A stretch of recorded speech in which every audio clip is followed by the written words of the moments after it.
دل من مثل گلهای پرپره، تو که نیستی همه جا گریه با من هم سفره، تو که نیستی با دلم تک و تنها میشینم، چشمای قشنگ تخلای ابرا میبینم.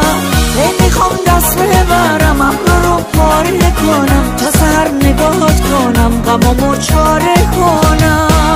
تو که نیستی خونمون مثل یه قاب خالیه، هنوزم جای باهات روی گلای غالیه.